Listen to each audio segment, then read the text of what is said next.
ಆತ್ಮೀಯ H16 news ವೀಕ್ಷಕರೇ, ನಾನು ನಿಮ್ಮವ MI ಅಥವಾ ಮಲ್ಲಪ್ಪ ಜೋತವರು. ವಿಶೇಷವಾಗಿ ಈ ಸಂದರ್ಭದಲ್ಲಿ ಗೋಧಿ ಮೀಡಿಯಾ ಮೈಂಡ್ ಸೆಟ್ ಅಂತ ಕರಿತೀವಿ. ಆ ಜನ ವಿಶೇಷವಾಗಿ ಕಾಂಗ್ರೆಸ್ನಲ್ಲಿ ಡಿಫ್ರೆನ್ಸ್ ಆಫ್ ಒಪಿನಿಯನ್ ಇದ್ದಾವೆ. ನವಂಬರ್ದಲ್ಲೇ 2.5 ವರ್ಷ ಆಗ್ತದೆ. ನಿಶ್ಚಿತವಾಗಿಯೂ ನಮ್ಮ ಸಿದ್ದರಾಮಯ್ಯರು ಈ ಅಧಿಕಾರ ಬಿಡುವಂಥ ಪ್ರಸಂಗವನ್ನು DK ಶಿವಕುಮಾರ್ ತಂದು ನಿಲ್ಲಿಸ್ತಾರೆ ಅನ್ನುವಂಥ ಒಂದಿಷ್ಟು ಪ್ರಚಾರಗಳನ್ನು ಮಾಡ್ತಾ ಇರ್ತಾರೆ. ಅದು ಸರಿನೂ ಇರ್ಬೋದೇನೋ, ಇಲ್ಲ ನಾನು ಹೇಳಿಕ್ಕೆ ಆಗೋದಿಲ್ಲ. ಯಾಕಂದರೆ ಅಧಿಕಾರದ ಆಸೆ ಯಾರಿಗಿಲ್ಲ. ಆದರೆ ಅದನ್ನು ಸ್ವಲ್ಪ ಡಿಕೋಡ್ ಮಾಡಿದಾಗ, ವಿಚಾರ ಮಾಡಿದಾಗ ಆಗ್ತದೆ ಹಂಗೆ ಅಂತಾರೆ. ಯಾಕಂದ್ರೆ ಈಗಾಗಲೇ ಸ್ಪಷ್ಟ ಆಗಿರ್ತದೆ, ಸಿದ್ದರಾಮಯ್ಯರಂತೆ ಬಿಡೋದಿಲ್ಲ ಅನ್ನೋ ಸ್ಪಷ್ಟ ಸಂದೇಶ ಬಿಟ್ಬಿಟ್ಟಿದ್ದಾರೆ. ಅದೇ ಕಾಲಕ್ಕೆ ಅವ್ರು ಕಿತ್ತು ಹಾಕುವಂಥ ಶಕ್ತಿ ಹೈಕಮಾಂಡ್ಗಿಲ್ಲ, ಅಷ್ಟು ಸತ್ಯದ. ಯಾಕಂದರೆ ಇಡೀ ದೇಶದಲ್ಲೇ ಕಾಂಗ್ರೆಸ್ಸಿನ ದೊಡ್ಡ ಆಸ್ತಿ ಅಥವಾ ಅವ್ರು ಗಂಟು ಬರುವಂಥ ಪಾರ್ಟಿಗೆ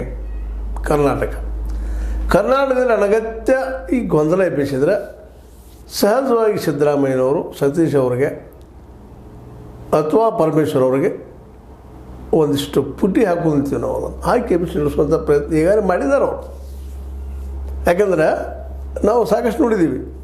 ಇವತ್ತು ರಾಜನ್ ಅವ್ರ ಹೇಳಿಕೆಗಳಾಗಿರ್ಬೋದು, ಪರಮೇಶ್ವರ್ ಹೇಳಿಕೆಗಳಾಗಿರ್ಬೋದು, ಸ್ವತಃ ಸತೀಶ್ ಜಾರಕಿಹೊಳಿ ಅವ್ರ ಹೇಳಿಕೆ ಆಗಿರ್ಬೋದು, ಇವೆಲ್ಲ ಹೇಳಿಕೆಗಳು ಸಪೋಸ್ ಏನಾದರೂ DK ಅವರು ಹೇಳ್ತಾರೆ ಅಂತ ಇವರೆಲ್ಲರೂ ಸೀನಿಯರ್ ಯಾರದಾರಪ್ಪ. ಹಾಗಾದ್ರೆ ಎರಡನೇದವ್ರಿಗೆ ಬರುವಂತಾಗ ಸಹಜವಾಗಿ ಎಲ್ಲರೂ ನಾನು ಮುಖ್ಯಮಂತ್ರಿ ಆಗ್ತಾನೆ ಪರಮೇಶ್ವರ್ ಅವ್ರದ್ದು ಸೀನಿಯರ್ ಅದಾರ, ದಲಿತರದಾರ, ಅವರು ಆಗಲಿ ಅನ್ನುವಾಗ ಅವ್ರಿಗೆ ಸಪೋರ್ಟ್ ಮಾಡುವಂಥ ಹಿಂದಿನ ಕ್ರಿಯೆಗಳನ್ನು ಸಿದ್ದರಾಮಯ್ಯರು ಮಾಡಿದ್ದಾರೆ. ಇದೆಲ್ಲ DK ಅವ್ರಿಗೆ ಗೊತ್ತಿಲ್ಲ ಅಂತ ಇರಲ್ಲ. DK ಅವರು ಒಳ್ಳೆಯ ಅನುಭವಿಸ್ತಿದ್ದಂಥ ಬುದ್ಧಿವಂತ ರಾಜಕಾರಣಿ. ಜೊತೆಗೆ ಇವತ್ತಿನ ವ್ಯವಸ್ಥೆಯೊಳಗೆ ರಾಜಕಾರಣಿಗೆ ಏನಿರ್ಬೇಕು ಹಂಗಿದ್ದಾರೆ ಅವರು. ಯಾಕಂದ್ರೆ ದುಡ್ಡು ಇಲ್ಲದೆ ಇಲ್ಲಿ ಏನೂ ಆಗೋದಿಲ್ಲ ಅನ್ನೋದು ಈಗಾಗಲೇ ಕನ್ಫರ್ಮ್ ಆದಂಥವ್ರು. BJPಯಿಂದ ಬಂದ ಒಂದು ಒಳ್ಳೆಯ ಆದರ್ಶದ ಒಂದು ರಾಜ್ಯ ಸುವ್ಯವಸ್ಥೆ ಬರ್ಬೋದು ಅಂತ ಭಾಳ ಜನರಿಗೆ ಕಲ್ಪನೆ ಆಗಿತ್ತು. ಅದು ಸುಳ್ಳಾಗಿದೆ. ಈಗ ಅಲ್ಲೂ ಸಹಿತ ಅವರು ದುಡ್ಡು ಹಂಚಿ ಆಯ್ಕೆ ಆಗುವಂಥದ್ದು, ಗೆಲ್ಲುವಂಥದ್ದು ನಾವು ನೋಡ್ತಾ ಇದ್ವಿ. ಅಂದಾಗ ಭಿನ್ನವಾದಂಥ ರಾಜಕೀಯ ಇಲ್ಲೇನು ಡೆವಲಪ್ಮೆಂಟ್ ಇಲ್ಲ. ಅಂದಾಗ ಸಿದ್ದರಾಮಯ್ಯನವರು ಸುಲಭವಾಗಿ 2 ವರ್ಷಕ್ಕೆ ನವಂಬರ್ದಲ್ಲೇ ಬಿಟ್ಟು ಕೊಡ್ತಾರೆ ಅನ್ನೋದು ಭಾಳ ಕಷ್ಟ. ಅದರಲ್ಲೂ ಸ್ವತಃ ಈ ಗೋಧಿ ಮೀಡಿಯಾಗಳು ಇಲ್ಲ ದೇವರಾಜ್ ಅರಸರು ರೆಕಾರ್ಡ್ ಮೂಡಿಸುವಾಗ ಮತ್ತು ಜಗ್ಬೋದು ಅನ್ನೋಂಥ ಒಂದು ವಿಷಯ ಇಟ್ಕೊಂಡು ಜಗ್ಬೋದು. ಯಾಕಪ್ಪ ಅಂದ್ರೆ ಅವ್ರಿಗಿಂತ ಅವ್ರು ರೆಕಾರ್ಡ್ ಮೂಡಿಸುವಾಗಿ ಸಿದ್ದರಾಮಯ್ಯ ತರ್ತಿಸ್ತಾ ಇದ್ದಾರೆ ಅನ್ನೋ ಏನು ಬಿಂಬಿಸ್ಲಿಕ್ಕೆ ಹಚ್ಚಿದ್ದಾರೆ. ಅದು ಇರ್ಬೋದು, ಇಲ್ಲಂತ ಯಾರು ಹೇಳಿದರು, ಯಾರಿಗೆ ಆಸೆ ಇಲ್ಲ. ಹೌದು ರೆಕಾರ್ಡ್ ಮುರಿಬೇಕು ಅನ್ನೋಂಥದ್ದು ಹೊಳ್ಳೆ ಬರೋದಿಲ್ಲ, ಜೀವನದ ಅವಕಾಶ ಬರೋದಿಲ್ಲ. ಮತ್ತು ಯಾವಾಗ ಆಗ್ತದೆ ಗೊತ್ತಿಲ್ಲ, ಅದು ಒಂದು ಇರ್ಬೋದು. ಅದಕ್ಕಾಗಿ ಮೋಸ್ಟ್ಲಿ ಸಿದ್ದರಾಮಯ್ಯ ಮುಂದುವರಿತಾರೆ ಅನ್ನೋ ಹಂಗೆ ವಾದ ಮಾಡ್ತಾಯಿದ್ದಾರೆ. ಅದೆಲ್ಲ ಇದನ್ನು ಸೂಕ್ಷ್ಮವಾಗಿ ಅಭ್ಯಾಸ ಮಾಡಿದಾಗ DK ಅವ್ರ ಮನೋಸ್ಥಿತಿಯನ್ನು, ಸತೀಶ್ ಅವ್ರ ಮನೋಸ್ಥಿತಿಯನ್ನು, ಜೊತೆಗೆ ನಮ್ಮ ಪರಮೇಶ್ವರ್ ಅವರ ಮನೋಸ್ಥಿತಿಯನ್ನು ಅಭ್ಯಾಸ ಮಾಡಿದಾಗ, ಇವೆಲ್ಲನೂ ಮಾಡಿದಾಗ ಈ ತುರ್ತುದಲ್ಲಿ ಮಾತ್ರ ಆಡಳಿತ ಚೆನ್ನಾಗಿ ನಡೀತಾ ಇದೆ. ಗ್ಯಾರಂಟಿಗಳಾಗಿರ್ಬೋದು, ಆರೋಗ್ಯದ ಬಗ್ಗೆ ಆಗಿರ್ಬೋದು, ಇನ್ನುಳದ ಬಗ್ಗೆ ಆಗಿರ್ಬೋದು ಟೀಕೆ ಮಾಡ್ತಿರ್ಬೋದು, ಇಲ್ಲಂತಲ್ಲ. BJPಗರು ಮಾಡಲಿ, ಟೀಕೆ ಇರಬೇಕಾದ್ರು ತಪ್ಪಂತ ಒಟ್ಟಿನಲ್ಲಿ ಹೇಳೋದಿಲ್ಲ. ಆದರೆ ಇವತ್ತು ಒಳ್ಳೆಯ ಆಡಳಿತ ಕೊಡ್ತಾ ಇದ್ದಾರೆ.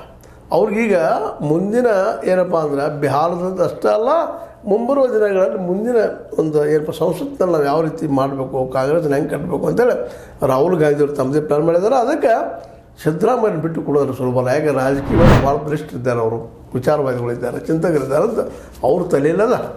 ಅದು ಅದರಲ್ಲಿ ಭಾಳಷ್ಟು ನಿಜಾನೂ ಅದ.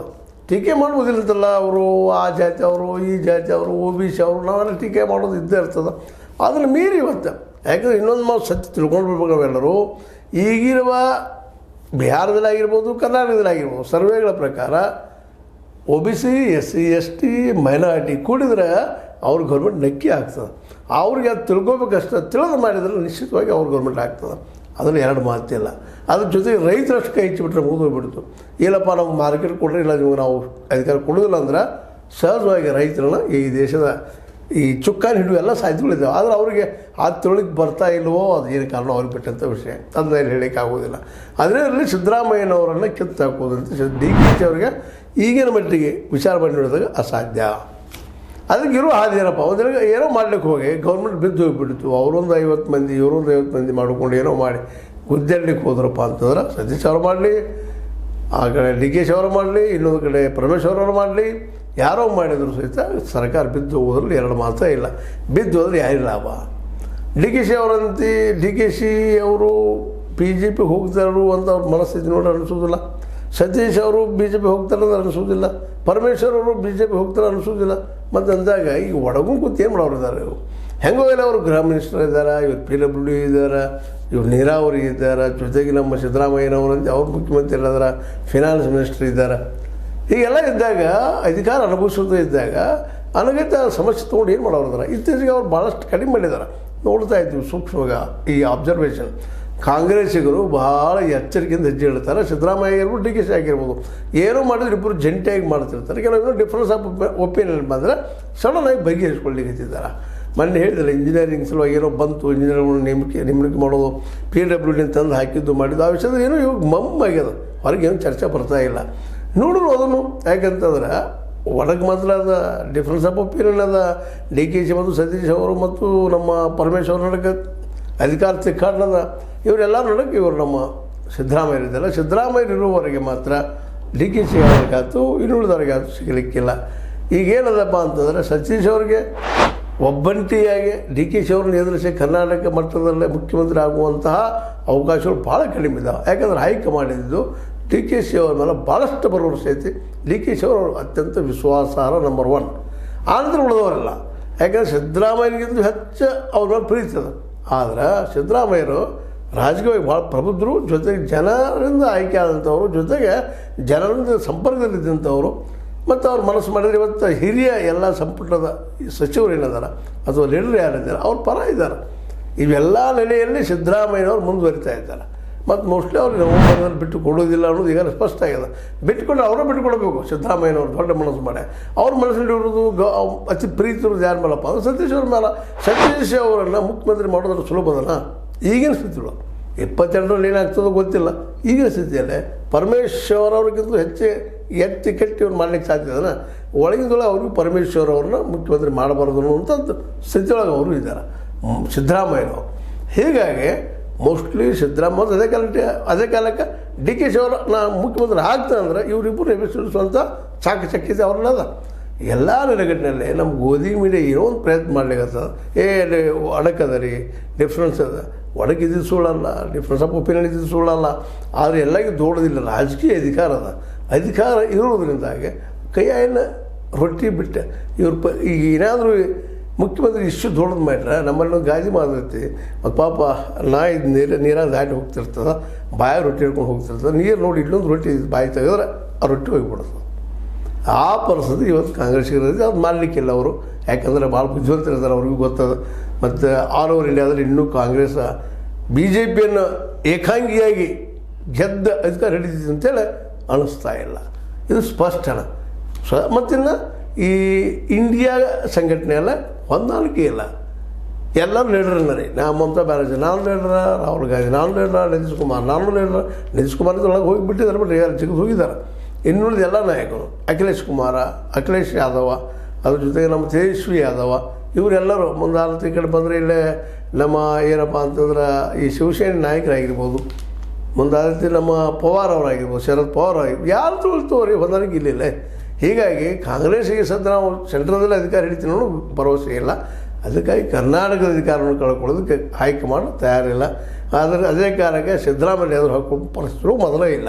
ಏನಾದರೂ ಸ್ವಲ್ಪ ಈಗಾಗಲೇ ಅನುಭವಿಸಿದಂಥ ಒಂದು ಸ್ವಲ್ಪ ಚಲೋ ಕೆಲಸ ಮಾಡಲಾರದ ಸಚಿವರನ್ನ ಕಿತ್ತಾಗೆ ನಮ್ಮ ಲಕ್ಷ್ಮಣ ಸವದಿ ಅಂತವ್ರಿಗೆ ಕೆಲವೊಂದಿಷ್ಟು ಜನ ಇದ್ದಾರೆ, ಪಾರ್ಟಿಲಿ ಒಳ್ಳೆ ಹೆಸರು ಇಟ್ಕೊಂಡಂಥವ್ರು.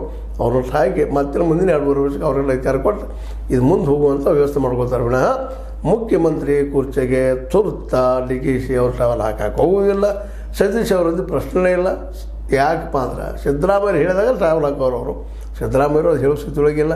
ಸ್ವತಂತ್ರ ತಮ್ಮ ಕುರ್ಚಿ ಉಳಿಸೋಳಗೆ ಅವರ ಮುಂದಿನ 2-3 ವರ್ಷ ಒಳ್ಳೆಯ ಆಡಳಿತಗಳು ವಿಚಾರದಲ್ಲೂ ಇದ್ದಾರೆ. ಮತ್ತು ಅದಕ್ಕೆ ಮುಗಿಯಪ್ಪ ಅಂದ್ರೆ ಅವ್ರಿಗೆ ಗೊತ್ತದ ಮುಂದಿನ ಚುನಾವಣೆ ನಿಲ್ಲಕ್ಕೆ ಸಾಧ್ಯ ಇಲ್ಲ. ನಿಂತರೂ ನನ್ನ ಮಾತು ನನಗೂ ವೀರ್ಯ ಆಗ್ತಾವ ಅನ್ನೋ ಕಾರಣಕ್ಕಾಗಿ ಮೋಸ್ಟ್ ಪ್ರಾಬಬ್ಲಿ ಅವರು ಮುಂದಿನ ಚುನಾವಣೆ ನಿಲ್ಲೋದಿಲ್ಲ. 20 ಜನರಾಗಿ ನೋಡು ಏನಾಗ್ತದೆ.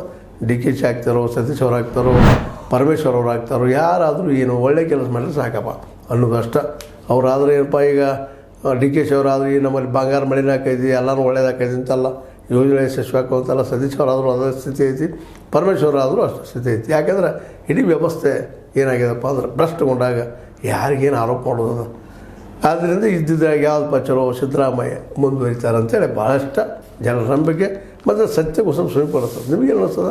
ಸಿದ್ದರಾಮಯ್ಯ ಕಿತ್ತು ಹಾಕ್ತಾರಾ ಅನಿಸ್ತದೆ ನಿಮಗೆ? ಹಂಗೆ ಕಿತ್ತು ಹಾಕಿರಿ ಎಲ್ಲ ಸಮಸ್ಯೆ ಎದುರಿಸ್ತಾರ. ಅದರಲ್ಲೂ ಹೈಕಮಾಂಡ್ ಕಾಂಗ್ರೆಸ್ ಅಷ್ಟು ಪ್ರಬುದ್ಧದನ್ನು ಸಿದ್ದರಾಮಯ್ಯ ಕಿತ್ತು ಹಾಕುವಷ್ಟು ಅನಿಸ್ತದೆ ನಿಮಗೆ? ಅನಿಸಿದ್ರೆ ಹೇಳ್ರಿ.